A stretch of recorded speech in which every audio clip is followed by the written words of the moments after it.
Sudah pernah saya jelaskan. Rasulullah SAW adalah guru kita.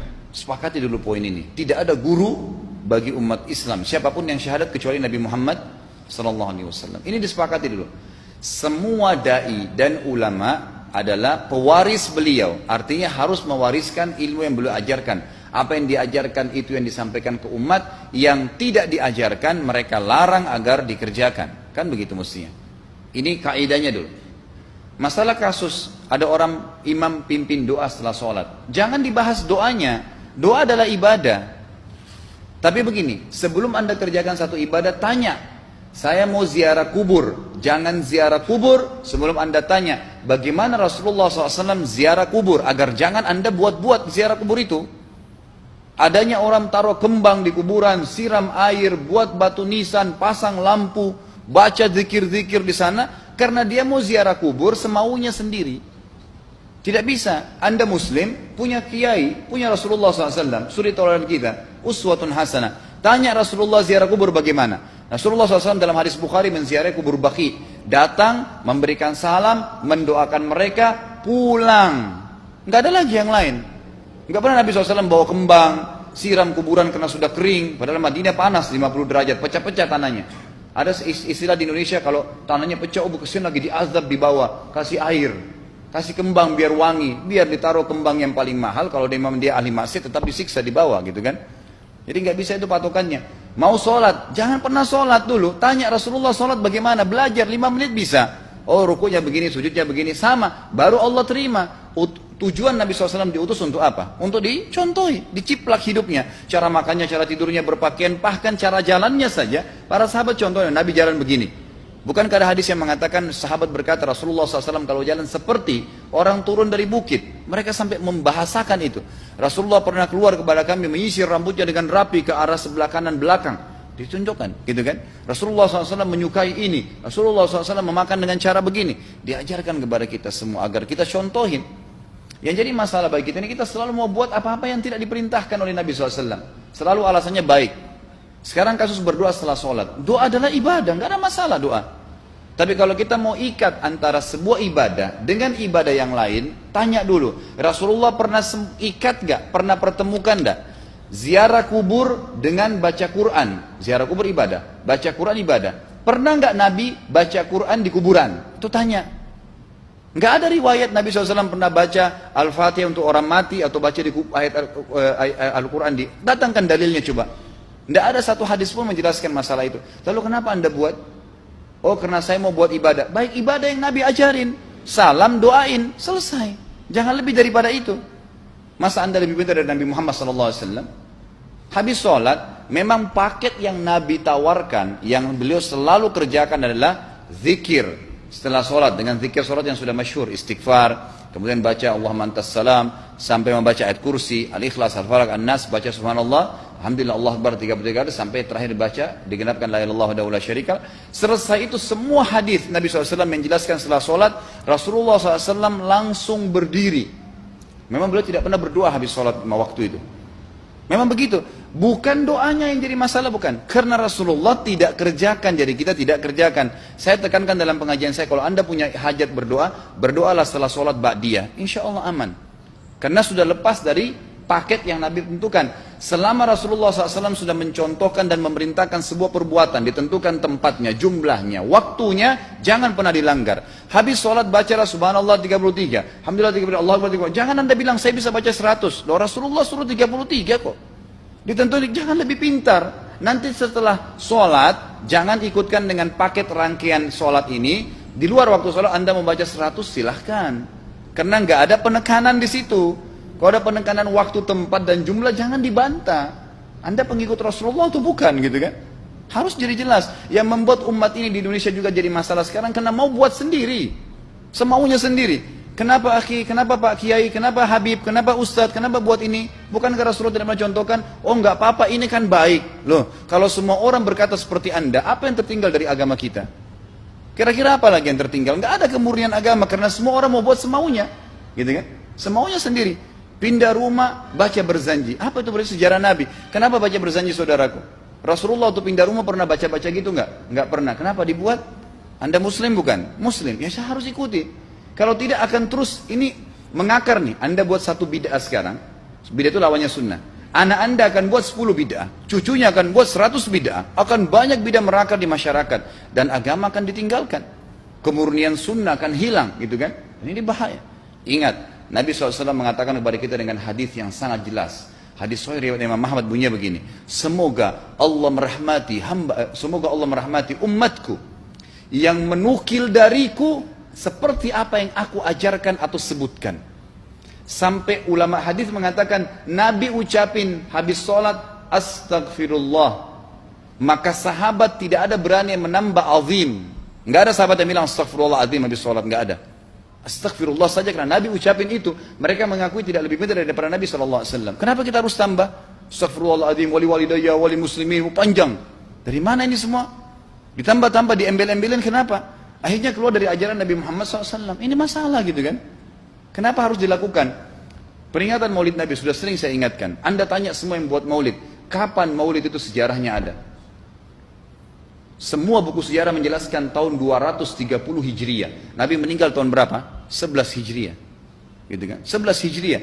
Lalu kenapa harus ada dilakukan? Dan dari mana sejarahnya? Yang membuat pertama adalah orang-orang Syiah. Sejarahnya jelas dari Fatimiyah. Semua buku sejarah sepakat mengatakan bahwasanya maulid munculnya di zaman Fatimiyah. Dinasti Fatimiyah, orang-orang Syiah di Mesir, gitu kan? Dan mereka punya 6 macam maulid yang sampai hari ini masih dikerjakan di Iran. Ada maulid Nabi SAW, Hasan, Husain, Ali, Fatimah, dan raja mereka. Sampai hari ini masih ada. Kenapa orang-orang waktu baca maulid, baca salawat sambil berdiri pegang tangannya taruh di dada? Karena keyakinan orang Syiah, ruhnya Nabi SAW sedang lewat. Anda tahu nggak itu? Banyak orang kita buat tidak tahu. Yang penting bahasa Arab ikut saja, gitu kan? Tidak bisa. Nabi SAW tidak pernah rayakan. Pernah ada yang bilang sama saya, Ustaz, kan Nabi SAW pernah bilang, waktu ditanya tentang puasa Senin, beliau mengatakan hari itulah aku dilahirkan. Terus kenapa? Berarti boleh merayakan ulang tahun hari Senin, gitu kan? Tidak. Nabi SAW cuma menginformasikan bahwasanya beliau lahir di hari Senin. Dan beliau tidak pernah ngumpulin sahabat untuk baca bersama-sama, merayakan hari raya. Beliau tidak pernah. Kalau itu benar, Nabi nggak bakal tinggalkan kok.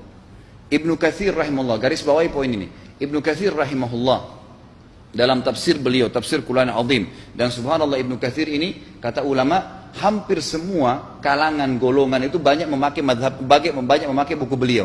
Walaupun berbeda dari sisi pemahaman yang lain, tapi tafsirnya kebanyakan kembali ke tafsir beliau. Beliau mengatakan tafsir surah Al-Maidah ayat 3 yang bunyinya a'udzubillahi minasyaitonir rajim, al-yauma akmaltu lakum dinakum. Hari ini saya sempurnakan agama kalian, kata Allah. Ya. Wa atmamtu alaikum nikmati. Saya sempurnakan nikmatku pada kalian. Artinya tidak butuh yang lain. Wa raditu lakumul Islam madina. Saya ridha Islam sebagai agama kalian. Kata beliau, ayat ini turun menandakan dan memastikan bahwasanya Nabi Muhammad SAW tidak meninggal dunia kecuali sudah mengajarkan semuanya. Yang hitam, yang putih, yang gelap, yang terang, yang susah, yang muda, ya, semua dijelaskan. Siapa, kata beliau, yang menganggap masih ada sesuatu yang harus ditambahkan setelah Nabi SAW meninggal dan turun ayat ini, maka dia adalah ahli bid'ah. Dia orang yang membuat-buat agama. Nabi sudah ajarkan semua, selesai. Jangan ditambah, jangan dikurangin. Kita tidak lebih pintar dari Nabi SAW. Nabi nggak pernah rayakan hari lahirnya, jangan dirayain, selesai. Emang kenapa kalau kita nggak rayain? Kenapa? Tangan kita terputus? Enggak. Masih banyak ibadah yang disunnahkan gitu. Sama dengan kasus Isra dan Mi'raj. Kejadian besar dalam Islam. Tapi Anda boleh kembali kepada semua buku sirah. Saya tantang semua buku sirah Anda kembali. Insya Allah yang berpegang pada Al-Quran dan Sunnah, memang ada dasar wahyunya, maka semua akan menjelaskan. Nabi SAW setelah pulang dari Isra dan Mi'raj tidak pernah mengumpulkan sahabat-sahabat untuk merayakannya setiap tahun. Tidak pernah. Boleh dipelajari iya, setiap hari. Tapi ditentukan tanggalnya lalu dibuat acara. Tidak pernah Nabi SAW buat itu. Lalu kenapa Anda buat? Kalau Anda mau tetap buat, ya silahkan. Itu hak terserah Anda. Tapi saya ngajak kepada Anda kembali kepada kemurnian ajaran Nabi SAW. Kita tidak akan pernah kembali. Kata Syekh Utsaimin rahimahullah, umat Islam ini akan kembali kepada kejayaan mereka kalau mereka betul-betul kembali kepada ajaran Rasul mereka Muhammad SAW. Murnikan ajaran Nabi yang jalankan seperti yang beliau ajarkan, selesai, akan aman. Pasti akan kembali kejayaannya. Kita nggak bisa saling menghardik, saling menyalahkan yayasan ini, organisasi ini, kelompok ini, karena masing-masing mau beristidlal sendiri, mau menjalankan sendiri hukum-hukum agama ini, bukan mengikuti sunnah Nabi SAW. Jemaah haji kita, jemaah umrah, datang ke Mekah, tur dalam kota Mekah, naik ke gunung untuk lihat Gua Hira. Kenapa naik ke Gua Hira? Oh, Rasulullah pernah di sini. Baik, saya jelaskan. Nabi Muhammad SAW ke Gua Hira sebelum turunnya wahyu.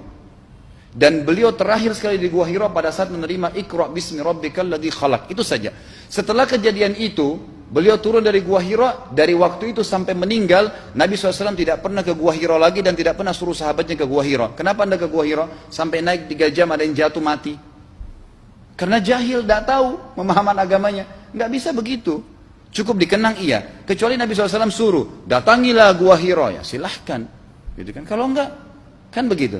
Masalah Isra Mi'raj, saudaraku, kejadian besar. Ambil ibrahnya, yang penting ilmunya. Oh, salat 5 waktu, kejadiannya pernah gini. Ada kebesaran Allah, ambil pelajarannya iya. Yang Nabi tidak contohin, maka jangan dikerjakan. Hanya itu saja. Zikir bersama, di sini ditanyakan juga zikir bersama. Nabi SAW disebutkan dalam hadis Bukhari, kalau berzikir habis sholat, beliau membaca zikir tertentu, sahabat baca zikir tertentu, sahabat baca zikir tertentu. Jadi Nabi SAW tidak pernah paksain. Enggak pernah Nabi misalnya baca ayat kursi, harus semua sahabatnya ikut ayat kursi, enggak. Nabi SAW baca ayat kursi, si fulan baca al-ikhlas, si fulan baca subhanallah, masing-masing. Dan ingat, Allah SWT mengatakan apa? Tentang masalah zikir dan doa ini. Ya. Dikatakan, ya, kita harus berdoa kepada Allah, ya, wadunal jahri minal qawli bil gudui wal asal, wala takum minal ghafilin. Berdoalah kalian, berzikirlah kalian dengan tuh kalian, dunal jahr minal qaul, tidak dengan teriak-teriak. Allah berfirman dunal jahr, tidak teriak-teriak, ya. Dan janganlah kalian menjadi orang-orang yang lalai. Makanya pernah ada sahabat, waktu Nabi SAW berkata begini, dalam hadis Bukhari juga, waktu pulang dari salah satu perjalanan, kalau kalian sedang menukik, kuda unta lagi menukik, bertakbirlah, bilang Allahu Akbar. Kalau kalian sedang menuruni sebuah lembah, bertasbihlah, bilang subhanallah.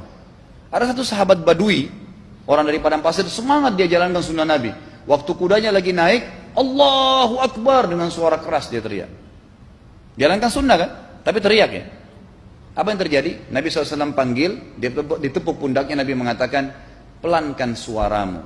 Zat yang sedang kau panggil tidak tuli. Allahu Akbar. Cukup. Ada apa? Kecuali di medan perang lain nakutin musuh. Gitu kan? Untuk apa takutin kuda sendiri? Nggak perlu, gitu kan? Jadi mengikuti sunnah Nabi dengan ilmu yang benar itu akan membawakan ketenangan hidup.